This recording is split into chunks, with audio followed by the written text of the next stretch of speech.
sa bawat Pilipino at magbibigay ng tamang impormasyon para sa tahimik at maayos na Pilipinas. Police News Network, alagad ng batas, tagapagtaguyod ng balitang pulis, sandigan ng mamamayan, patnubay ng katotohanan. Kampo Krame, maghahatid ng pinakahuling kaganapan at nagbabagang balita. Ito ang PNN Police News Network. At ngayon, ang inyong mga tagapagbalita. Magandang hapon, Bagong Pilipinas. Kami ang inyong alagad ng batas, tagataguyod ng Balitang Pulis. Patrolman Regan Robles mula sa PNP Aviation Security Group. At Patrolwoman Janina Aguas mula sa Manila Police District. Maghahatid sa inyo ng tamang balita, kwento ng pulis at serbisyo para sa mamamayan. At ito ang PNP News Online. Ang pangunahing balita ng Police News Network, alagad ng batas, tagataguyod ng Balitang Pulis.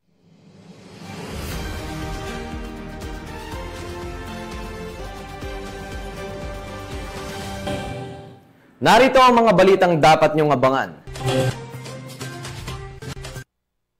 Kapwa Guardia, pinagsasaksak sa Caloocan. Suspect arestado ng pulisya. Mahigit 2 milyong halaga ng ilegal na droga nasabat sa bypass operation sa Marikina City. At 2 individual, kalaboso matapos mahulihan ng baril at ilegal na droga sa Davao City.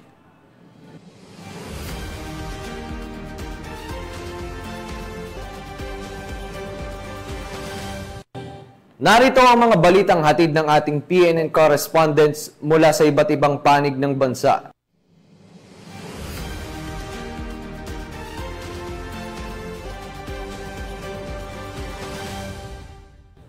Simulan natin ang balita mula sa bahagi ng Luzon.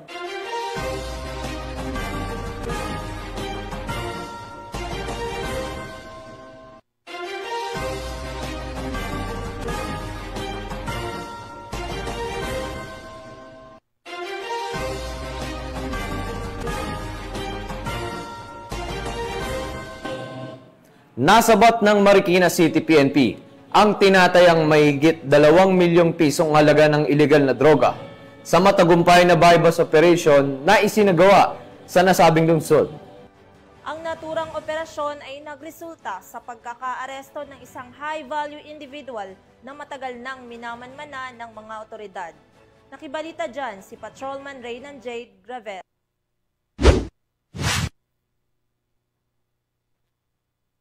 Walang-kawala ang isang high-value individual na drug suspect sa bypass operation ng mga tauhan ng Marikina City Police Station, Drug Enforcement Unit, sa Barangay Nangka, Marikina City. Nakipagtransaksyon ang operatibang nagpanggap na buyer sa suspect na kinilalang si alias Robin, 32 anyos, at residente ng San Mateo, Rizal. Nagpositibo ang transaksyon nang mabilhan ang suspect ng isang heat-sealed transparent plastic sachet na naglalaman ng hinihinalang shabu. Maraming salamat sa inyong lahat. Sana ay mas marami pang mahuling mga illegal na gumagamit ng mga pinagbabawal na gamot, lalo na yung mga nagbebenta. Maraming salamat. Sa nasabing operasyon, nakuha mula sa suspect ang 9 pieces heat-sealed transparent plastic sachet at 4 pieces knot-tied transparent plastic bag na naglalaman ng hinihinalang shabu na may timbang na humigit kumulang 295 grams at may estimated standard drug price na 2,006,000 pesos. Ang suspect ay nahaharap ngayon sa kasong paglabag sa Section 5 at 11, Article 2 ng RA 9165 o ang Comprehensive Dangerous Drugs Act of 2002. Matapos basahan ng kanyang karapatan ang suspect, ay pansamantala siyang nakapiit sa Marikina City Police Station Custodial Facility. Samantalang ang mga nakumpiskang ebidensya naman ay nasa kustodiya na ng EPD Forensic Unit para sa kaukulang eksaminasyon at disposisyon. Mula dito sa Eastern Police District, ako po ang inyong PNN correspondent, Patrolman Reynan Jade Gravera, alagad ng batas, tagataguyod ng Balitang Pulis. Maraming salamat, Patrolman Gravera. Sa mabilis na pagresponde ng mga tauhan ng Caloocan City PNP, arestado ang isang security guard matapos itong pagsasaksakin ang kanyang kapwa-gwardiya sa lungsod ng Caloocan. Ang report mula kay Patrolwoman Glazel Ann Esperanza. Sa agaang pagresponde ng mga otoridad, Naaresto ng mga kapulisan ng Caloocan City Police Station ang isang 21 anyos na lalaki matapos pagsasaksakin ang kanyang kapwa security guard sa loob ng kanilang barak sa Barangay 137, Caloocan City. Nangyari ang pananaksak sa gitna ng kanilang inuman matapos ang mainitang pagtatalo. Kumuha ng pataliman suspect at sinaksak ang biktima bago tumakas. Sa kabutihang palad, isang saksi ang nakahingi ng saklolo sa mga nagpapatrulyang mga kapulisan. Agad nilang inikutan ang lugar at naaresto ang tumakas na suspect. Dinala agad ang biktima sa ospital na kasalukuyan nagpapagamot matapos magtamo ng mga saksak sa iba't ibang bahagi ng katawan, habang isinailalim naman sa medical na eksaminasyon ng suspect bago i-turn over sa mga investigador para sa kaukulang disposisyon. Na-recovery sa crime scene ang ginamit na patalim. Patuloy ang investigasyon sa kasong frustrated homicide. Mula rito sa Northern Police District, ako po ang inyong PNN correspondent, Patrolwoman Glacelan Esperanza, alagad ng batas, tagataguyod ng Balitang Pulis. Maraming salamat, Patrolwoman Esperanza. Naaresto ng pulisya ang isang most wanted na individual sa isinagawang operasyon sa bayan ng Piat, Cagayan dahil sa kasong paglabag sa Republic Act 9262 o ang Anti-Violence Against Women and Their Children Act of 2004. Corporal Roldan Guiab sa report. Arestado ang isang most wanted person sa isinagawang operasyon ng kapulisan sa bayan ng Piat, Cagayan nito lamang 16 ng Hunyo taong kasalukuyan. Kinilala ang suspek na si alias Makoy, 43 taong gulang, isang taxi driver at residente ng nasabing bayan. Inaresto siya sa bisa ng warrant of arrest na inilabas ni Honorable Edmar P. Castillo Sr., presiding judge ng Regional Trial Court sa Tuaw, Cagayan. Nahaharap si Makoy sa 4 na bilang ng paglabag sa Republic Act 9262 o ang Anti-Violence Against Women and Their Children Act. May itinakdang kabuang piyansang 288,000 pesos para sa kanyang pansamantalang kalayaan. Ang operasyon ay sinagawa ng pinagsanib na pwersa ng Piat Municipal Police Station, Provincial Intelligence Unit ng Cagayan Police Provincial Office, 202nd Maneuver Company ng RMFB2 at 4th Mobile Force Platoon ng 1st Cagayan Provincial Mobile Force Company. Patuloy ang pagtutok ng Piat Police Station at iba pang unit ng PNP sa paghuli sa mga individual na may kinakaharap na kaso upang mapanagot sa batas. Mula dito sa lalawigan ng Cagayan, ako ang inyong Police News Network Correspondent, Police Corporal Guiab, alagad ng batas, tagataguyod ng Balitang Pulis. Maraming salamat, Corporal Guiab. Nasa kote ng mga operatiba ng Northern Police District Drug Enforcement Unit ang isang lalaki sa isinagawang bypass operation sa lungsod ng Valenzuela, kung saan nakumpiska mula sa kanya ang tinatayang 80 gramo ng hinihinalang shabu. Muling magbabalita dyan si Patrolwoman Glacelan Esperanza.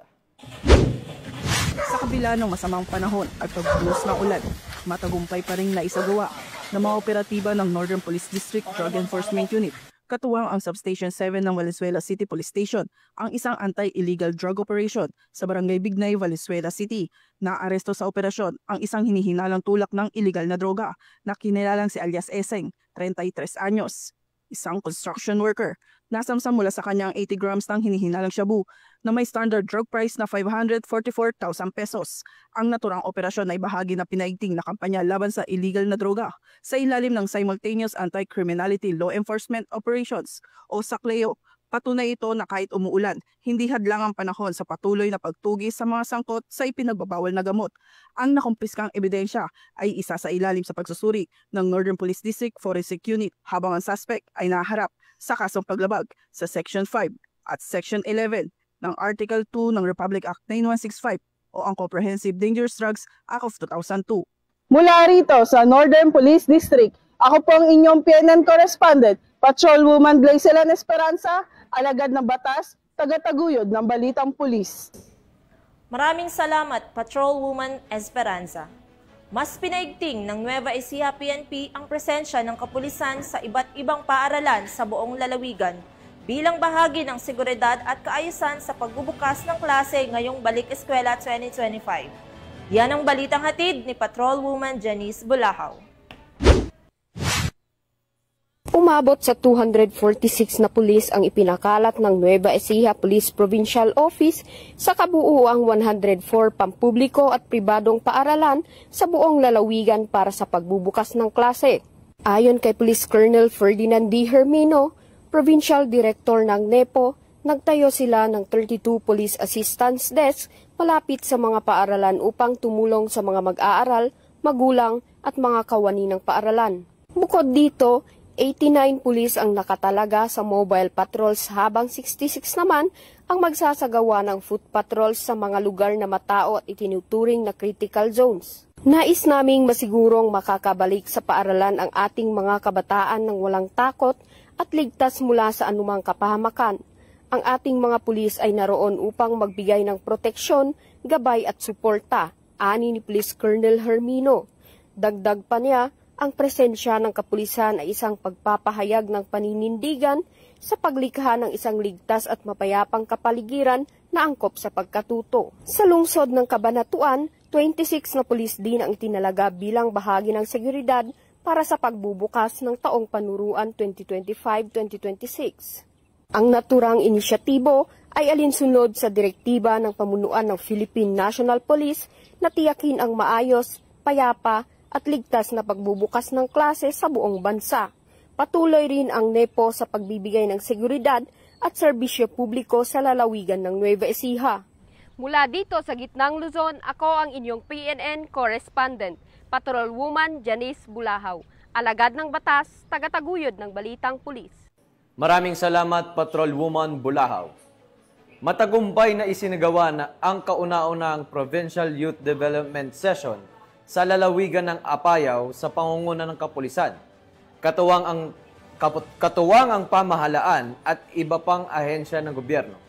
Alamin ang mga naging kaganapan mula kay Patrolwoman Jezebel Moyaw. Matagumpay na naisagawa ang kauna-unahang Provincial Youth Development Session sa Apayao Tourism and Sports Complex, Luna, Apayao, kamakailan. 3 araw itong isinagawa sa pagtutulungan ng 1st Apayao Provincial Mobile Force Battalion, 1505th Maneuver Company, RMFB 15, at pamahalaang panlalawigan ng Apayao, katuwang ang mga Youth Development Focal Persons ng DSWD, SWAD, PLGU at mga lokal na opisyal ng kabataan.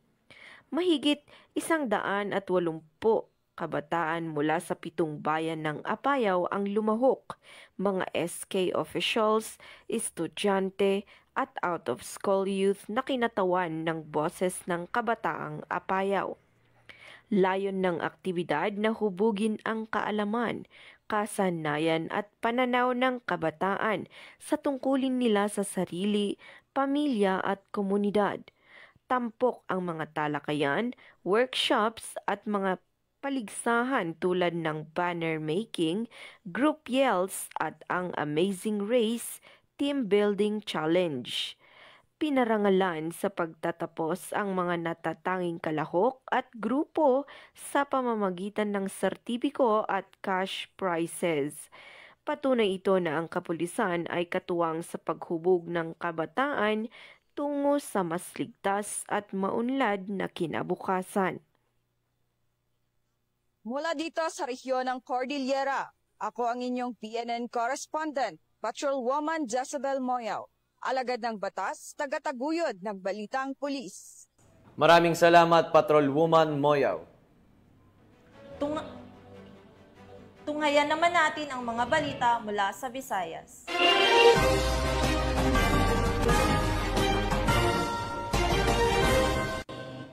Nakumpiska ang mahigit 2 milyong pisong halaga ng shabu mula sa 2 high-value individual sa isinagawang anti-illegal drug operation ng mga otoridad sa city proper, Iloilo City.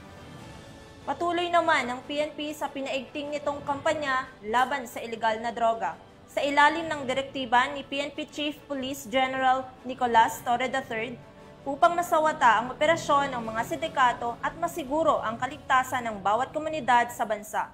Patrolwoman Andrea Dominic De Palubos sa balita. Sa walang humpay na operasyon ng mga kapulisan sa rehiyon ng Western Visayas laban sa iligal na droga, matagumpay na naaresto ng kapulisan ang 2 high-value individual sa Zone 3, Barangay Tansa, Esperanza City proper. Nito lamang 17 ng Hunyo taong kasalukuyan. Sa pangunguna ng Regional Police Drug Enforcement Unit, naaresto ang mga sospek na kinilalang sina alias Jerbel, 41 taong gulang at alias Sander, 37 taong gulang at pawang mga naitalagang high-value drug personalities. Nakuha sa mga nahuling sospek ang humigit kumulang 305 gramo ng pinaghihinalaang shabu na may market price value na tinatayang 2,074,000 piso kalakip ang buy-bus money at iba pang mga non-drug items. Kasalukuyang nasa kustudiya na ng pulisya ang mga sospek para sa tamang dokumentasyon at haharap sa kasong paglabag sa RA 9165 o ang Comprehensive Dangerous Drugs Act of 2002. Binati naman ni Police Brigadier General Jack L. Wangki, Regional Director ng Police Regional Office 6, ang operating unit sa matagumpay na pagkakaaresto sa mga drug personalities. Ang matagumpay na akbang na ito ng ating mga kapulisan ay isang patunay na hindi tumitigil ang Philippine National Police upang masigurado at mapanatili ang kaayusan ng komunidad sa rehiyon.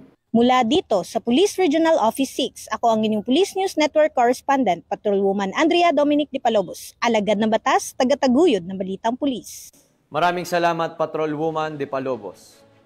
Kalaboso ang isang high-value target sa ikinasang buy-bus operation sa bayan ng Dawis, Bohol, kung saan nasamsam ang mahigit 700,000 pisong halaga ng hinihinalang shabu.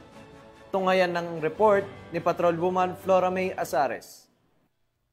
Aabot sa tinatayang 748,000 pisong halaga ng hinihinalang shabu ang nasamsam ng operatiba ng Provincial Drug Enforcement Unit ng Bohol sa isang matagumpay na buy-bust operation sa Purok 6P, Barangay Bingag, Dawis, Bohol, noong ika-15 ng Hunyo taong kasalukuyan. Kinilala ni Police Lieutenant Colonel Jomar S. Pumarejos, Hepe ng Provincial Intelligence Unit, Provincial Drug Enforcement Unit, Bohol Police Provincial Office, ang sospek na si Elias Sani, 33 anyos, construction worker at residente ng Purok 7 ng nasabing barangay. Bandang alas 9:46 ng umaga nang ikinasa ang nasabing operasyon na humantong sa pagkakadakip ng sospek at pagkasabat ng 4 na medium heat sealed sachet ng hinihinalang shabu na aabot sa 110 gramo at may halagang 748,000 pesos. Kabilang din sa mga nakumpiskang ebidensya ang isang sling bag, Android na cellphone, isang Yamaha Aerox 155 at buy-bust money. Kasalukuyang nasa kustudiya ng Dawis Municipal Police Station ang sospek at inihahanda ang pagsasampa ng kasong paglabag sa Section 5 at 11, Article 2 ng Republic Act 9165 o Comprehensive Dangerous Drugs Act of 2002. Patuloy ang pinaigting na kampanya ng mga kapulisan laban sa ilegal na droga upang panatilihin ang kaayusan at kaligtasan sa buong lalawigan dahil sa bagong Pilipinas, ang gusto ng pulis, ligtas ka. Mula dito sa Central Visayas, ako ang inyong PNN Correspondent, Patrolwoman Flora May Azares, alagad ng batas, tagataguyod ng balitang pulis. Maraming salamat, Patrolwoman Azares.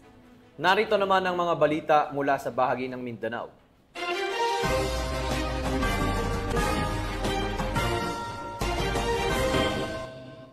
Hindi na nakapalagpa ang 2 suspect matapos mahulihan ng illegal na droga at baril sa isinagawang buy-bust operation sa Davao City.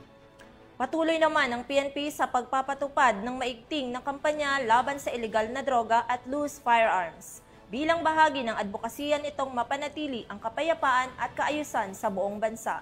Alamin ang detalye ng report mula kay Patrolwoman Shaira Rose Aquino. Tagumpay na operasyon laban sa iligal na droga at baril ang isinagawa ng mga operatiba ng Bahada Police Station nitong Hunyo 16 sa Santo Rosario Kilometer 12 sa Davao City at nagresulta sa pagkakaaresto ng 2 individual na sangkot umano sa iligal na aktibidad. Kinilala ang mga sospek na sina alias Dodoy, 53 anyos, isang driver at alias Ivy, 32 anyos, isang helper at parehong residente ng nasabing lugar. Sa buy-bust operation, nakuha mula sa mga sospek ang tinatayang 40,000 na halaga ng hinihinalang shabu, isang unit ng kalibre 45 na baril, isang magazine, 3 bala at iba pang ebidensya. Naharap ngayon ng dalawang suspect sa kasong paglabag sa Republic Act 9165 o ang Comprehensive Dangerous Drugs Act of 2002 at sa Republic Act 10591 o ang Comprehensive Firearms and Ammunition Regulation Act.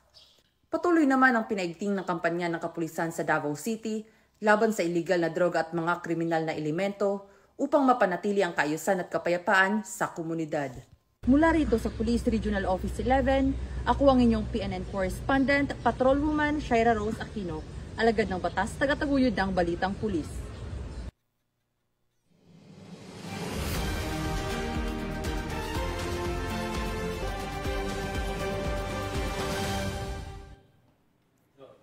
At para sa huling balita, aktibong nakiisa ang mga opisyal ng Cotabato City Police Office sa isinagawang coordination meeting para sa nalalapit na nationwide simultaneous earthquake drill bilang bahagi ng paghahanda ng lungsod sa mga sakunang dulot ng lindol. Ibabalita yan ni Patrolwoman Leonora Gawang.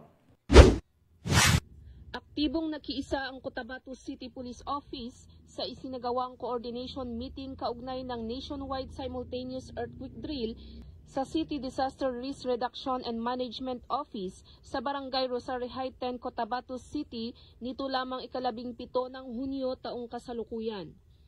Pinangunahan ni na Police Lieutenant Colonel Carmelio S. Moncas, Chief ng City Operations Management Unit, at si Police Lieutenant Rochelle D. Evangelista, Chief Public Information Officer. Ang pagdalo sa naturang pagpupulong sa ilalim ng pamumuno ni Police Colonel Giben M. Bungkayaw, City Director, katuwang rin sa aktibidad ang Bureau of Fire Protection at iba pang mga kinaukulang ahensya. Layunin ng pagpupulong na pagtibayin ang kahandaan ng bawat ahensya sa pagtugon ng mga insidente ng lindol bago, habang at pagkatapos itong maganap. Binigyang diin din ang pagpapalakas ng koordinasyon at pagtutulungan ng mga tanggapan upang mapabilis at mapahusay ang disaster response operations. Ang nasabing aktibidad ay bahagi ng mas malawak na inisyatiba ng pamahalaan upang tiyakin ang kaligtasan at kahandaan ng bawat mamamayan sa panahon ng mga kalamidad. Mula rito sa rehiyon ng Bangsamoro, ako ang inyong Police News Network Correspondent, Patrolwoman Leonora Gawang, alagad ng batas, tagataguyod ng Balitang Pulis. Maraming salamat, Patrolwoman Gawang. At iyan ang mga balitang nakalap ng ating PNN correspondents mula Luzon, Visayas at Mindanao. Sa ngalan ng pamunuan ng Philippine National Police, sa pangunguna ni PNP Chief Police General Nicolas Torre III, at sa pamumuno ni President Ferdinand Bongbong Marcos Jr., kami ay maglilingkod sa bawat Pilipino at magbibigay ng tama at balansing balita dahil dito sa Bagong Pilipinas. Ang gusto ng pulis, ligtas ka. Mula rito sa tanggapan ng tagapag-ugnay ng Pambansang Pulisya, kami ang inyong alagad ng batas, tagataguyod ng Balitang Pulis. Patrolman Regan Robles mula sa PNP Aviation Security Group at Patrolwoman Janina Aguas mula sa Manila Police District, maghahatid ng tamang balita, kwento ng pulis at serbisyo para sa mamamayan. At ito ang PNP News Online, ang pangunahing balita ng Police News Network.